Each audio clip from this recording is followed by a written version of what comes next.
The man hating is just so crazy that most men did not do anything to most women. Most women have probably never really suffered that crazy of things from men's hands, but women just hate men. They don't realize they hate men because other women instilled this into them or done something to men or to them because of men, and that's why they hate men.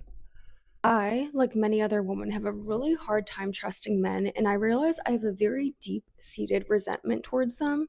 And I've always wondered why, because I've never been heartbroken by a man. I've never really been that hurt by a guy in my life, and I've always wondered, why do I have this kind of deep-seated resentment and hatred and some very negative core beliefs surrounding men. And as a 28-year-old woman who has an avoidant attachment and has never been in an official relationship, this is something I'm obviously actively.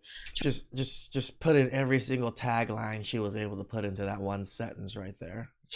I'm telling you guys, like I say it all the time. Western Asian women that are born here are way more cooked than most of the other women out there. Trying to understand and work through. But one thing that has greatly helped me is looking back at some of the first men or guys in my life. So that would be my dad and my brother. My dad, I have the best dad in the world. I will die on that hill. I am such a daddy's girl. But you He hate men. he is the best dad in the world. But my brother, on the other hand, that is a very interesting relationship and dynamic that I have with him. He's my older brother, and for some context, I'm the oldest sister. So it's him, me, and then I have two younger sisters. I was raised by a covert narcissistic mother while my dad traveled a lot for work. So the children were mainly raised So you're actually able to call your own mother a covert narcissist, but you can't probably call yourself this, or other women, can you? under my mom's care, obviously, in her mentality and philosophies and just beliefs of the world. And because of her covert narcissism and just being an Asian immigrant in that culture, the eldest boy, he was the golden child. He could do no wrong. He was my mother's favorite. She worshiped the ground he walked on. She kissed his feet like he was a king. Okay, I kind of understand somewhat of this because I am my mother's favorite. My mother, I wouldn't say worship the foot, like she wouldn't, it wasn't doing all that, but I am my mother's favorite because I lived the hardest life. I don't think she realizes like the firstborn lives the roughest life because they were figuring shit out. They were fucking up left and right with him. That's why. Like when I was growing up, I didn't get raised by my mother and father because war stuff, my father was in jail stuff, and a lot of other stuff. So I was raised by my aunt. Literally until I was 5 years old, I thought my aunt was my mother. I always called my aunt mother. I didn't realize that she wasn't my mother until my mother came and picked me up, and they were like, "Oh, we're gonna go to the United States now, and we're gonna take you, and this is your dad." And I was just like, "Who are you?" And I was scared of my own mother because I didn't know who she was. And as I was growing up here in the United States, I also had the roughest life compared to my siblings. I walked to school every day. I never had any rides. I never got walked to school. I walked by myself. Even in elementary school, I walked to school by myself. And then in middle school and high school, I walked to school by myself. And that was a 3 mile walk. It's not that much, but it took like 30 minutes or so. So my brothers and sisters grew up when my parents were a lot more affluent, when they got the gas station, when they were able to take them to school, when they were able to buy them a lot more stuff.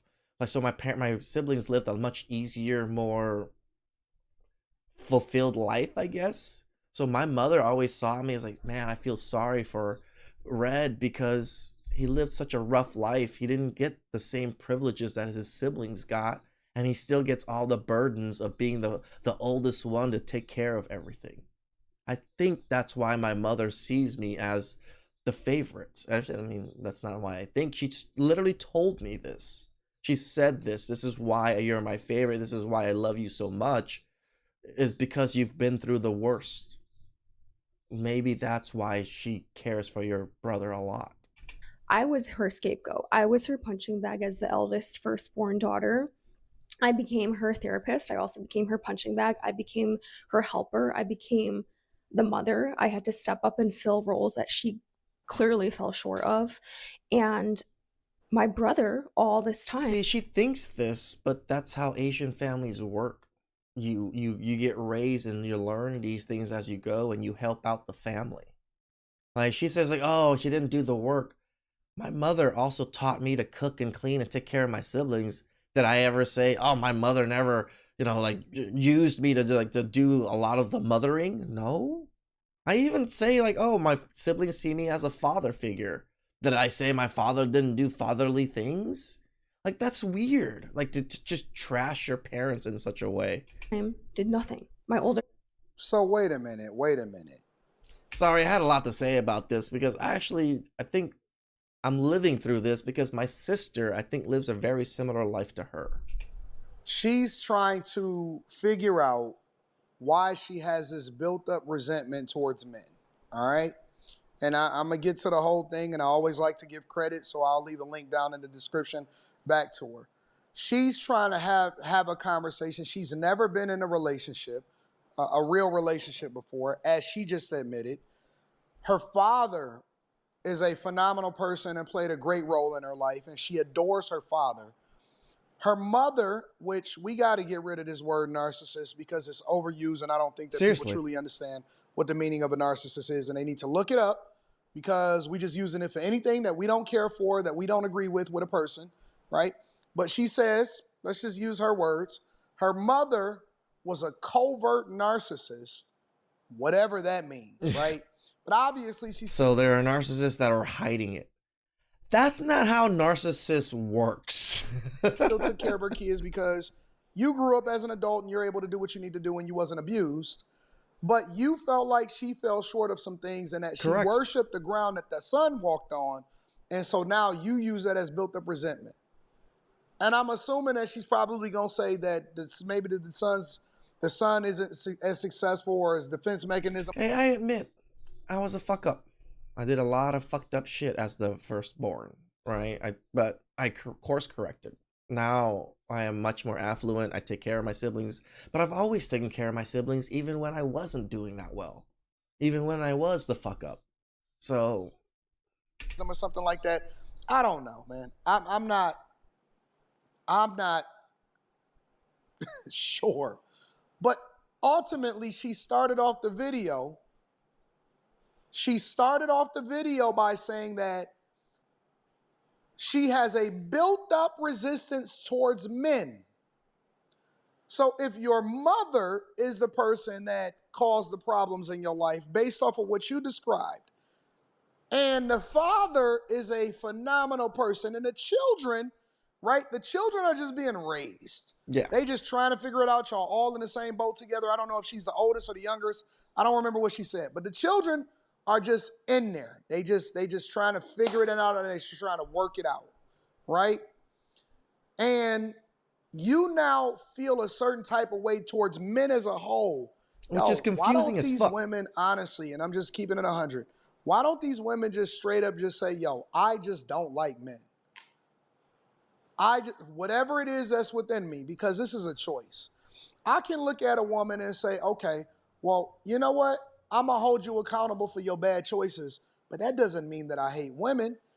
And we've become so sensitive as a society, as a culture, to where we'll now describe or paint a picture that a man hates women if he doesn't necessarily agree with their cultural norms or society's definition of how women should operate, or if they get too far away from what I think is traditional family norms, right? Doesn't mean that you hate women. It could mean that you hate the behaviors from the women that are the most vocal or loud towards what's happening in the culture. You can hate the way that they vote. You can hate the way that they treat their children when they have children out of wedlock. But I mean, we say it all the time.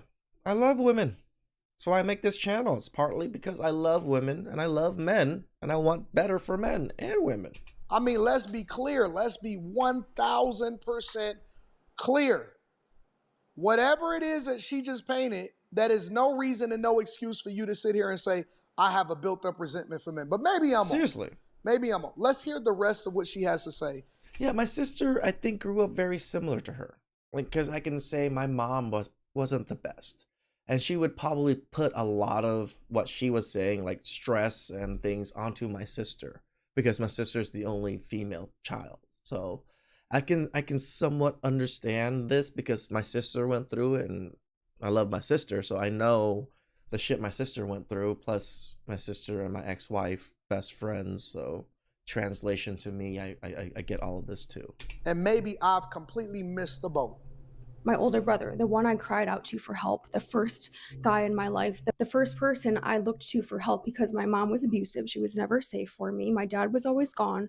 So my big brother was the person I looked to for safety, for comfort. And I never got that. I was always shunned. I was always shut down. I was always ridiculed. You had a whole father. I was always muted. And I realize now his survival mechanism as the golden child in a household with a covert narcissistic mother, in order for him to survive, he had to stay avoidant. He couldn't protect me because if he protects me, he goes against my mother, and my mother is the caregiver. And as children, we do anything to stay safe in the eyes of the caregiver So again, it's all points back to your mother, but somehow you hate men. that we can survive. So my brother turned into an avoidant, passive person that is scared to step out. While I became very masculine, I became the achiever. I was the athlete. I was the first to move out. I got the big job. I was the achiever because I never had that love. And at the same time, my house was so harsh. I became masculine to survive. And that resentment is still something I'm working on. No, you became masculine because you wanted to leave and you wanted to be like Americans. Like, as much as she's talking about it, I see this very often because I live in the culture. Most Asian women live in a very closed, very tight-knit culture, and they just want out. A lot of them want out, and they do shit like this. Because on paper, if I look at the accomplishments, and I know this is not the way I want to be thinking because I don't like to go by the world standards of success, but that's why I'm working through this resentment. On paper, I have done a lot more than my brother. I have done a lot more courageous things in my life, I think, and he has stayed Courageous small and things. avoidant Okay. and never really healed with his trauma. And I'm still trying to understand because she's doing a deep dive of his life. Never mind the fact that she's basically throwing him under the bus on social media. Pretty much. And anybody that may know them or know that he's her brother, I'm pretty sure that he didn't put all of this information on the internet, but she's using an excuse to say that she is resentful towards men in general to basically throw her brother under the bus. I'm still trying to figure out the space or the part where, she can logically say that, yep, I have a resentment towards all men, even though she's never been in a relationship before. But we might get there. because of that, me being masculine and doing all these achievements and doing so much, but never ever getting the love or approval from my mother, while my brother was allowed to be feminine and soft and do nothing and be the golden boy and get all her love. And that has greatly affected my negative core beliefs surrounding the male species. And obviously I want to heal. What the actual fuck? My dream is to one day be in a very Like, women not holding other women accountable. This is what this video is about right now. It is literally wholeheartedly her not holding her own mother accountable for fucking her up. That it's a mother, that's a woman doing it, but now she just converted it over to her brother and men. healthy, What the secure, actual hell? happy, joyful, loving marriage. But in order to do that, I need to work through some of these deep-seated questions and resentment that I have towards men. And that really helped me connect dots when I was like, I've never been heartbroken by a man. All the guys I've dated have treated me pretty well. Like, why? Why do I have this hatred, this deep negative core belief that they're, yeah, I'm not going to say it out loud, but I'm working through my resentment. And when I connected the dots, The brother didn't even do anything. Like, other than trying to survive, like, his mother also. of my So first she was experience, resentful that her brother was treated well during their growing up with him. And so that's how she justifies her resentment towards all men. And even though the men that she's dated, they've treated her great, her fathers treated her great. This Now, is crazy. people, honestly, Again, this is social media and propaganda literally infusing into Asian women right here. It's Asian women wanting to fight back against their own culture so hard that they end up like this. And there's a lot of Asian women that do this. I just truly believe in my heart that most people want to be victims. They want to be victims. First experiences First world with problems, men bro. or the male species was my big brother. And that was not a good relationship. And to this day, he's still very passive, feminine, avoidant. And that is because of the dynamic we This grew is up crazy. under. And I pray Yeah, he wasn't even aggressive or abused you or do anything. He was just kind of there. that he finds healing one day. But unfortunately, we are not that close. And you just literally called them fucking feminine in front of everybody. every time the family gets together, it re-triggers that anger and resentment and those core beliefs, because These women just love to be triggered over everything. again, when the whole family's together, he's getting all the praise, mother loves him, and here I am and So she resents her mother. Yeah, that's it. Love. Because her mother loves the son. Yeah. But somehow, because she resents the mother loving the son, it's men's fault. So part of it obviously is decentering and still healing that mother wound. But I thought the aspect and the angle of why I am still so... It's like trying to be your own therapist when you're an idiot. Great example right here. Wounded in the male department, and why I have such a negative core belief on them and the male species in general. That was really interesting. It's not that men do bad things, men kill people, men are aggressive, men rape women. No, it's because he got treated better by my mother. That's why I hate men. What? Realizing it came from my brother. Don't have kids. Stay to yourself. Go your own way. Thank you for making this video. Now all men know what you look like. And that's the lesson that I get from this. There's nothing that you can do that ultimately Can't fix will be this enough person. to any of these people. Let me know what y'all think inside of the comments.